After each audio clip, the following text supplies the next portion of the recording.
Bonjour à tous, bienvenue au domaine pour une nouvelle vidéo. Aujourd'hui, on est début novembre, je suis en train de mettre en place mes engrais d'automne. C'est pour moi l'occasion de revenir un petit peu sur une vidéo consacrée aux engrais que je vous avais fait en 2019 et de l'actualiser.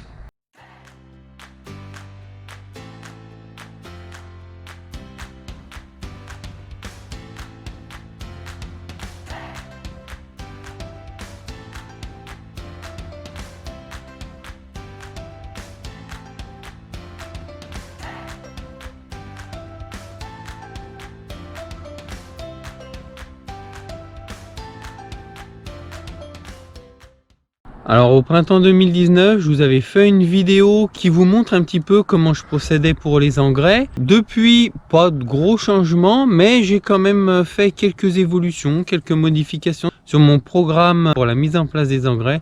Donc voilà, je voulais revenir avec vous sur ce sujet. Donc déjà, première chose, c'est que je n'utilise plus d'engrais minéraux. Dans la vidéo de 2019, il me semble vous les avoir montrés, je les utilisais peu. En mélange avec de l'engrais organique, je les ai supprimés pour plusieurs raisons. Déjà une, clairement au niveau économique, c'est des engrais dont les prix ont fortement augmenté. Au dosage où je les utilisais, je voyais pas forcément un gain significatif. Et puis la troisième raison, c'est que le but est de revenir à des engrais plus naturels en utilisant des engrais organique, utilisable en agriculture biologique. Même si je suis pas en bio, voilà, j'essaye d'utiliser ces produits là en priorité. Donc voilà les trois raisons. En plus, bon, il faut se dire que les engrais minéraux sont de moins en moins bien vus d'une manière générale dans l'opinion publique, parce que ce sont des engrais issus de l'industrie pétrochimique, avec des conséquences peut-être plus néfaste sur l'environnement, avec un bilan environnemental plus discutable. Ces trois choses font que j'ai abandonné ces engrais là. Donc déjà, première évolution, je vous ai filmé ça en 2019, mais je les ai arrêtés l'année d'après. Deuxième grosse évolution sur ma manière de gérer les engrais, c'est de faire une passe d'engrais à l'automne. Alors là, à l'automne, au printemps, je passe sur toutes mes parcelles avec une quantité qui peut varier d'à peu près 75-100 kg à l'hectare, donc ce qui est très peu, mais pour des parcelles qui n'en ont pas forcément besoin, il n'y a pas de souci. Là, c'est plus dans un but d'apporter de l'engrais à des pieds qui manquent, à des jeunes pieds, pour qu'ils puissent se lancer et puis à atteindre le plus vite possible la pleine production. Et puis après, il y a des parcelles que j'avais repris quand je me suis installé, qui étaient en moins bon état. Donc là, par contre, je peux aller jusqu'à 2 voire 300 kg hectare, voire un petit peu plus sur la parcelle en bio dont je vous avais fait une vidéo, je vous mets le lien dans la description, où là par contre elle était tellement, elle avait tellement faim cette parcelle, que là je suis allé jusqu'à presque 1 tonne hectare, ce qui est important, mais c'était le seul moyen de relancer cette parcelle.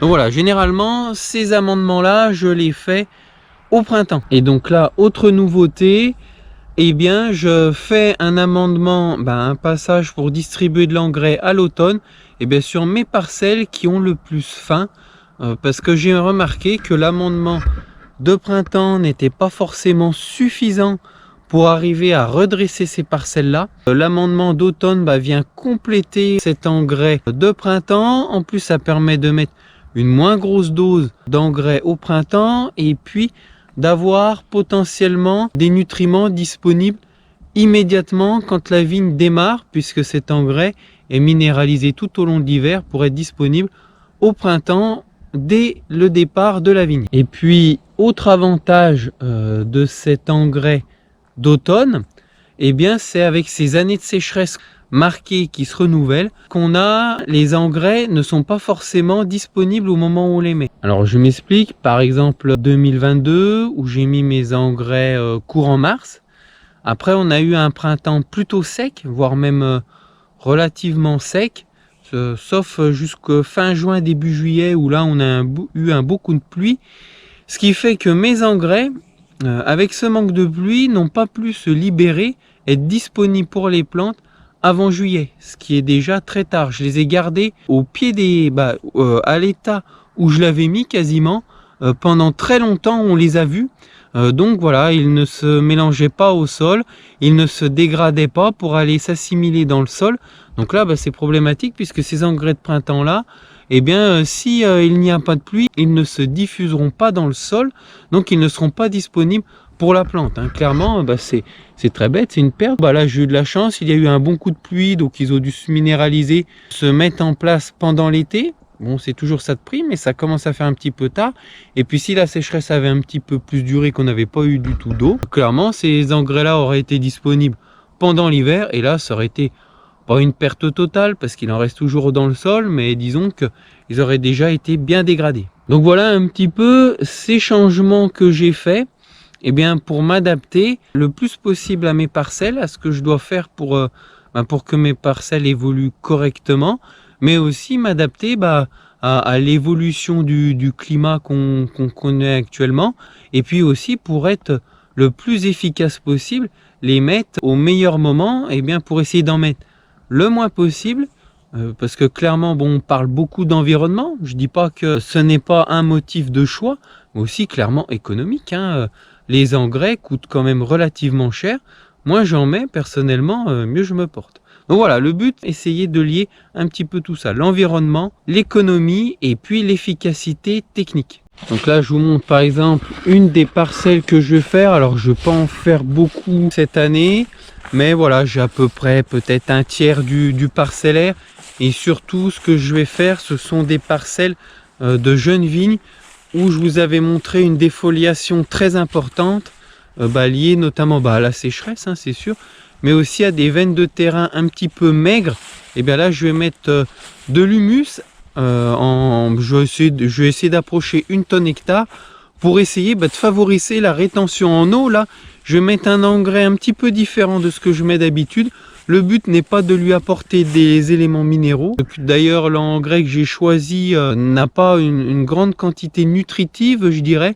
Mais le but, c'est d'apporter un complexe humique pour que le sol puisse garder le plus possible d'eau. Parce que l'humus participe grandement à conserver l'humidité du sol.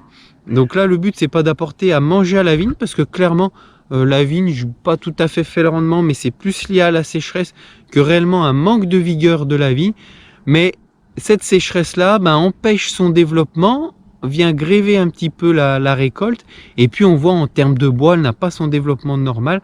C'est pour ça que principalement je vais faire des jeunes. Et puis là, par exemple, je suis sur une vieille parcelle, je vais vous montrer un petit peu. Là, j'ai vu que cette partie-là, donc vous voyez, ça va jusqu'à la voiture derrière moi. Là-bas, j'ai mis un petit peu moins. Là, j'ai mis autour des 400 kg hectare. Alors que sur l'autre partie, j'ai mis tout juste à peu près 200 kg hectare. Parce que l'autre bout était plutôt joli, ça a du bois, c'est épais. Ça fait des bois un petit peu comme ça. Là, vous voyez, j'ai de quoi tailler, j'ai des bois assez gros. Voilà, j'ai de quoi sélectionner, il n'y a pas de souci. Par contre, vous voyez, sur des bois comme ça, sur des pieds comme ça, là, la baguette, elle est toute maigrelette, elle n'a pas fait beaucoup de bois. Donc là, la baguette, c'est cette partie-là, c'est ce qu'on avait laissé l'année dernière à la taille. Et puis les bois qui partent du pied, je vais pouvoir mettre une baguette sur celui-ci. Mais voilà, clairement, ça n'a pas fait beaucoup de bois. Et là, ils sont tous un petit peu comme ça. Celui-là, ça fait déjà plusieurs années qu'il traîne. Vous voyez, il n'y avait même pas de baguette l'année dernière. Ici, même problème. Sur la baguette, vous pouvez voir ici qu'il y a très peu de bois. Vous voyez, la taille des bois, c'est microscopique. Bon, voilà, là, il y en a un qui est un petit peu plus joli. Et puis, sur le pied, vous voyez, celui-là, je pourrais... je sais pas comment je vais faire quand je vais tailler. Mais clairement, ça devrait être mon bois pour faire ma baguette. Vous voyez le courson. Et clairement, ce qui pousse dessus, c'est tout maigrelet. Et là, c'est un petit peu tout comme ça. Alors là, c'est la catastrophe. Il n'y a rien du tout. Donc celui-là, je suis sûr de ne pas mettre de baguette. Ce qui a poussé sur le courson, là, vous voyez, c'est tout fin. J'ai même pas la longueur pour pouvoir plier la baguette. Et ce qu'il y a dessus, ce qui a poussé sur la baguette, vous voyez, c'est tout chétif. Donc là, voilà, c'est pas mal dans cet état. En plus, j'ai beaucoup de jeunes pieds qui souffrent ces dernières années de la sécheresse. Vous voyez, ça, c'est un jeune pied. Ce qu'on appelle en montant une 3e feuille que je devrais normalement mettre en pleine production en 2023, mais clairement celui-ci il ira pas parce que il n'a pas assez de bois.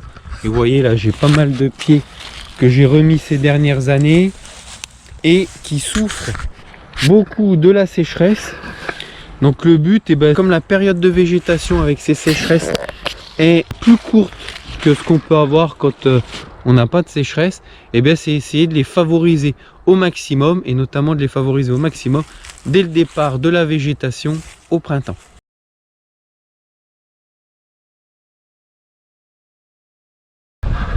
Là je mets un autre engrais comme je vous ai dit. Le but c'est pas d'apporter des éléments vraiment nutritifs, mais c'est d'apporter vraiment de l'humus pour essayer d'augmenter la rétention en eau du sol. Et bien là c'est assez simple. Où je vais mettre de l'engrais, c'est, je sais pas si vous allez bien voir, mais c'est les parties par ici, là, tout le rond qu'il y a ici, où il y a plus de feuilles déjà, parce qu'elles elles sont toutes déjà tombées. Voilà, donc ça va m'aider à savoir exactement les secteurs où je vais mettre de l'engrais. Voilà, là par exemple, on voit bien la veine de terrain qui a besoin, où il faut qu'on mette de l'engrais. Vous voyez la différence? Je sais pas si ça passe bien la caméra, mais derrière moi c'est assez vert, l'air pousse bien. Et puis là on voit bien tous ces cailloux qui ressortent. Ici ça fait tout blanc. Donc là c'est vraiment là qu'il faut que j'insiste le plus.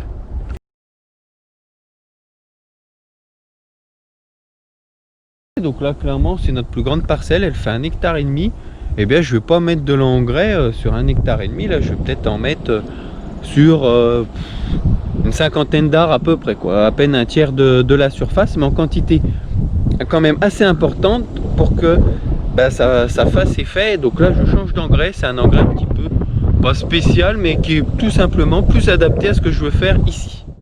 Bien entendu, je vous donne pas les marques d'engrais parce que la marque n'a pas grand intérêt. Moi je me sers à la coopérative Bourgogne du Sud, donc clairement je prends les marques dont ils disposent. Mais après, des marques d'engrais il en existe tout un tas avec des formulations plus ou moins identiques, mais voilà, c'est le nom commercial qui change. Et puis clairement moi je suis pas un vendeur d'engrais, j'ai aucune raison de vous donner le nom. Et en plus je choisis mes engrais, ce sont des engrais organiques comme je vous ai dit, mais je les choisis vraiment en fonction de ce que je veux faire, en fonction de l'apport que je veux faire à la vigne.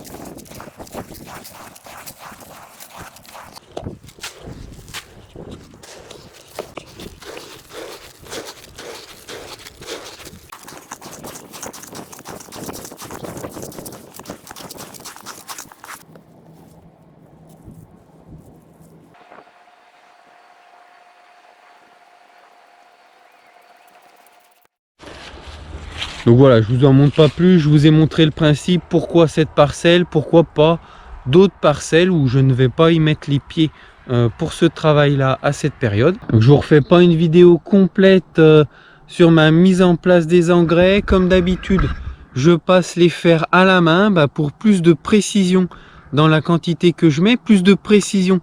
Je ne parle pas parce qu'on peut régler du matériel de manière très précise, il n'y a pas de souci, mais comme c'est vraiment à certains points dans certaines parcelles, clairement ça vaut pas le coup de sortir un engin pour ça. Bon, même si ça me fait faire un peu de sport, je préfère passer dans mes vignes, voir les endroits qui le nécessitent.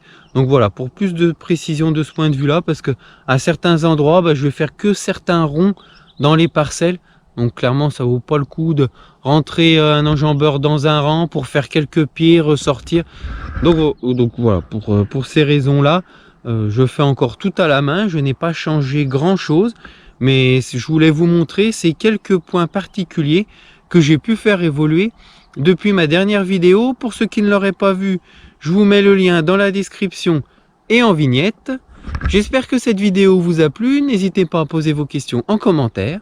À la prochaine au domaine.